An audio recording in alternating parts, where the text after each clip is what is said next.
বর্তমান সরকার নিরপেক্ষ নয় বলছেন জি.এম কাদের।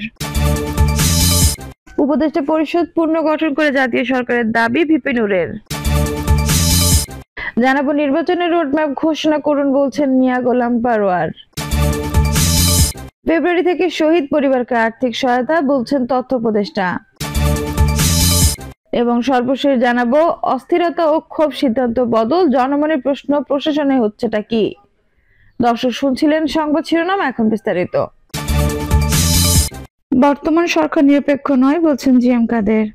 জাতীয় পার্টির চেয়ারম্যান গোলাম মোহাম্মদ কাদের বলেছেন, বর্তমান সরকার নিরপেক্ষ নয়। এই সরকার সঠিক ও গ্রহণযোগ্য নির্বাচন সম্পন্ন করতে পারবে বলে সন্দেহ আছে। জি.এম কাদের বলেন, অনেক আগে আমরা সংবিধান সংস্কারের দাবি তুলেছি। সংস্কার হতে হবে একটি নির্বাচিত পার্লামেন্ট। নির্বাচিত পার্লামেন্ট ছাড়া কোনো সংস্কারকে বাস্তবায়ন সম্ভব নয়। যদি সব রাজনৈতিক দলের সম্মতিতে সংস্কার হয়, তা নির্বাচিত পার্লামেন্ট গ্রহণযোগ্য করা যায়। বর্তমানে দেশকে বিভক্ত করে যে সংস্কার প্রস্তাব তৈরি করা হয়েছে, তা একপেশে ও বাস্তবতার সঙ্গে সঙ্গতিপূর্ণ নয়। এ কারণে সংস্কার প্রস্তাব নিয়ে আমরা আগ্রহী নই। নির্বাচিত পার্লামেন্ট আলাপ আলোচনার মাধ্যমে সংস্কার প্রস্তাব নিয়ে আমরা কাজ করতে চাই। অনিশ্চয়তার মধ্য দিয়ে দেশ একটি ক্রান্তিকাল অতিক্রম করছে দাবি করে জাপা চেয়ারম্যান বলেন, কেউ জানে না কেমন হবে দেশের ভবিষ্যৎ। এমন বাস্তবতায় আমাদের রাজনীতি নিয়ে এগিয়ে যেতে হবে। একটি নির্বাচন হবে, আমরা প্রস্তুতি নিচ্ছি। কিন্তু জাতীয় পার্টির সঙ্গে বর্তমান সরকারের বৈষম্যমূলক আচরণ করছে।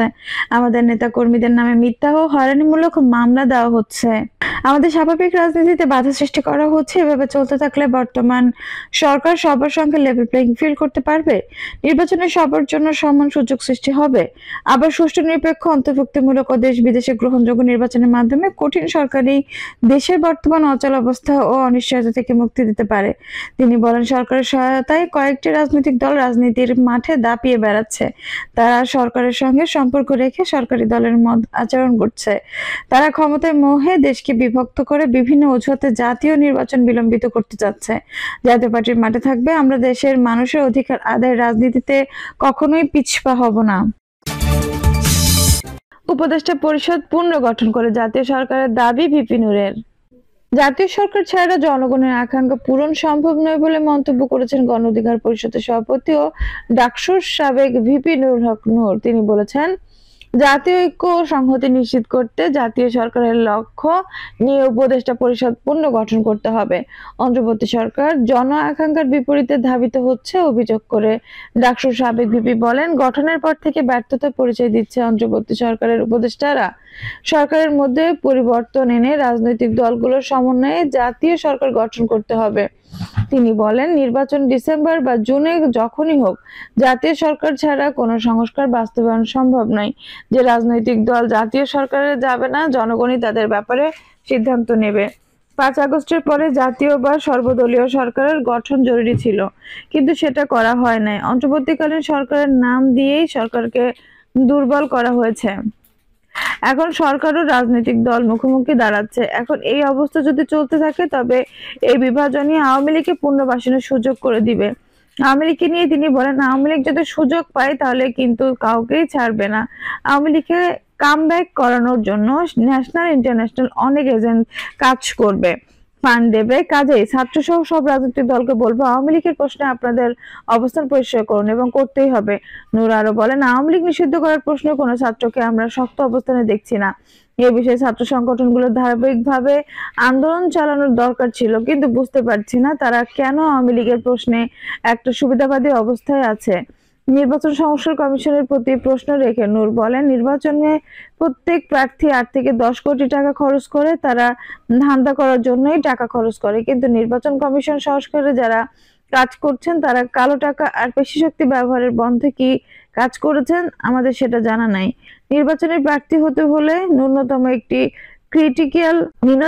ক্রাইটেরিয়া রাখতে হবে, আর নির্বাচন কমিশনকেই প্রার্থীর পোস্টার সহ ন্যূনতম খরচ দিতে হবে। এ সময় তিনি উপদেষ্টাদের ভূমিদস্যু এবং লুটেরা 2টি গ্রুপের বৈঠকের অভিযোগ তোলেন।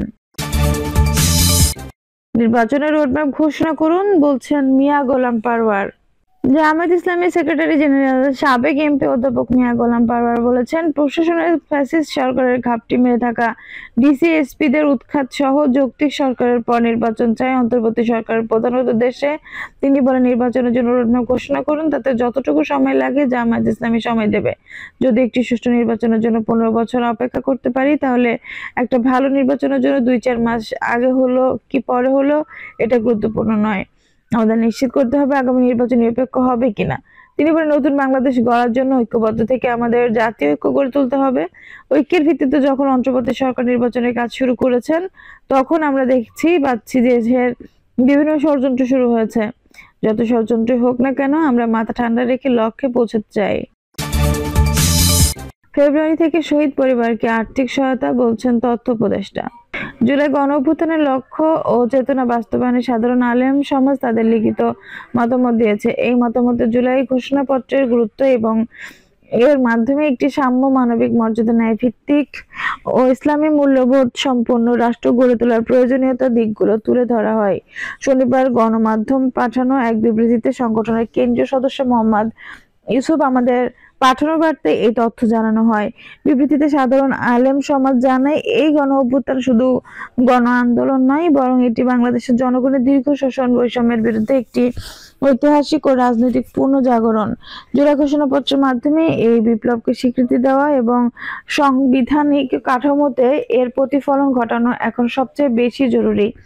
আলেম সমাজ জুলাই ঘোষণাপত্রের শহীদ ও আহতদের স্বীকৃতি এবং পুনর্বাসন নেতৃত্ব স্বীকৃতি, দৃশ্যমান বিচার প্রক্রিয়া, সংবিধান পুনর্লিখনের জন্য গণপরিষদ এবং সর্বস্তরের ফ্যাসিবাদী কাঠামো বিলোপের অঙ্গীকারে যুক্ত করার মতামত দিয়েছেন। সংবাদ বিজ্ঞপ্তির মাধ্যমে জানানো হয়, সাধারণ আলেম সমাজ বাংলাদেশের ইসলামী মূল্যবোধ ও ধর্মীয় এবং জাতীয় ঐতিহ্যের ভিত্তিতে একটি ন্যায়ভিত্তিক সমাজ গঠনের লক্ষ্যে কাজ করে আসছে। 24শে জুলাই গণঅভ্যুত্থানে এই সংগঠনের ভূমিকা অসামান্য। বিশেষত ইসলামী চেতনা ও ধর্মীয় মূল্যবোধকে জনগণের সংগ্রামের কেন্দ্রবিন্দুতে নিয়ে আসতে গাসুদ কর্মসূচির মতো কার্যকর পদক্ষেপ গ্রহণ করেছে সাধারণ আলেম সমাজ। আলেমদের নেতৃত্বে মাদ্রাসা শিক্ষার্থী এবং ধর্মপ্রাণ সাধারণ জনগণ ফ্যাসিবাদী শাসনের বিরুদ্ধে গণ-অভ্যুত্থানে সক্রিয় অংশগ্রহণ করেছে। সাধারণ আলেম সমাজ মনে করে, এই বিপ্লবের সাফল্য নির্ভর করছে জনগণের ইচ্ছার প্রতি সরকারের দায়বদ্ধতার উপর। অস্থিরতা ও ক্ষোভ, সিদ্ধান্ত বদল, জনমনে প্রশ্ন, প্রশাসনে হচ্ছেটা কি? প্রশাসনের নিয়োগ, বদলি ও পদায়নের ক্ষেত্রে সিদ্ধান্ত পরিবর্তন হচ্ছে। অনেক সময় প্রজ্ঞাপন অফিস আদেশ জারি করেও তা টেকাতে পারছে না সরকার। বিশেষ করে 43তম বিসিএস এর নিয়োগ সংক্রান্ত প্রজ্ঞাপন জারির পর স্থির থাকতে পারেনি জনপ্রশাসন মন্ত্রণালয়। এতে নিয়োগের সুপারিশ প্রাপ্ত 227 জনকে একবার বাদ দেওয়া, ফের তাদের কয়েকজনকে যোগদানের সুযোগের ঘোষণা হয়। পাবলিক সার্ভিস কমিশনের 6 সদস্যকে নিয়োগ, এরপর তাদের নিয়োগ বাতিল করা হয়। সরকারি কর্মকর্তা কর্মচারীদের বলা হয় মহার্ঘ ভাতা ঘোষণা করা হবে। এমন ঘোষণার পর সিদ্ধান্ত পরিবর্তন। বিগত সরকারের সময় বঞ্চিত 764 কর্মকর্তাকে ভূতাপেক্ষ পদোন্নতি ও আর্থিক সুবিধা দেওয়ার সিদ্ধান্তের পর এই সংক্রান্ত আদেশ জারি হয়নি। সরকার চাকরিতে নিয়োগের বয়সসীমা 2 বছর বাড়ালেও অবসরের বয়স বৃদ্ধি সংক্রান্ত কোনো ঘোষণা আসেনি। ডিসি পদের নিয়োগ নিয়ে দফায় দফায় আদেশ বদল, সচিব নিয়োগের 24 ঘন্টার মধ্যে তা বাতিল এবং 72 ঘন্টার মধ্যে একজনকে ওএসডি করা সহ আরো অনেক ঘটনা ঘটেছে গত কয়েক মাসে। এসব কারণে প্রশাসনে এক ধরনের অস্থিরতা তৈরি হয়েছে, এতে প্রশাসনের স্থিতিশীলতা বিনষ্ট হচ্ছে। প্রশাসনের ভেতরে বাইরে ভাবমূর্তি সংকটে পড়েছে সরকার। এই পরিস্থিতিতে জনমনে প্রশ্ন উঠেছে, প্রশাসনে আসলে হচ্ছেটা কি? সংশ্লিষ্টরা বলছেন, অধিকাংশ সিদ্ধান্তই জনপ্রশাসন মন্ত্রণালয় স্বাধীনভাবে নিতে পারেনি, পরের মহল থেকে চাপিয়ে দেওয়া হয়েছে। একইভাবে চাপের মুখে কোনো সিদ্ধান্ত পরিবর্তনও হয়েছে। এতে জনপ্রশাসন মন্ত্রণালয়ের দুর্বলতা সামনে চলে আসছে। আন্দোলনের মুখে গত সরকারের প্রধানমন্ত্রী দেশ ছেড়ে পালিয়ে যাওয়ার পর থেকে প্রশাসনের স্থিতিশীলতা ফিরে আসেনি। এ বিষয়ে কথা বলতে গিয়ে জানা গেছে, জনপ্রশাসন মন্ত্রণালয়ের সিনিয়র সচিব ডক্টর মোহাম্মদ মোখলেসুর রহমান দেশের বাইরে সফরে আছেন। তিনি ফিরবেন 30 জানুয়ারি। অতিরিক্ত সচিব নিয়োগ, পদোন্নতি ও প্রেষণ মোহাম্মদ ওবায়দুর রহমান যুগান্তরকে বলেন, ঊর্ধ্বতন কর্মকর্তা কর্তৃপক্ষের সিদ্ধান্ত তামিল করাই তাদের কাজ। এর বাইরে তিনি কোনো কথা বলতে চাননি। সাবেক সচিব এ.কে.এম. আব্দুল আওয়াল যুগান্তরকে বলেন, সরকারের অনেক উপদেষ্টা প্রশাসন সম্পর্কে অনভিজ্ঞ। তাদের কাছে সঠিক তথ্য নেই। অনেক প্রশ্ন নিয়ে দায়িত্বভার গ্রহণ করেছেন তারা। সেই স্বপ্ন বাস্তবায়ন বেশ কঠিন। তাই তিনি বলেন, স্থিতিশীলতা পরিবেশ না আসা পর্যন্ত এসব বন্ধ হবে না। সংশ্লিষ্টরা জানান, 13 জানুয়ারি পাবলিক সার্ভিস কমিউনিকেশনের 6 সদস্যের নিয়োগ বাতিল করা হয়েছে।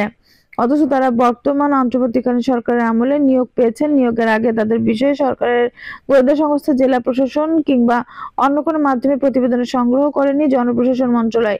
এসব ছাড়াই নিয়োগ দেওয়া হয়।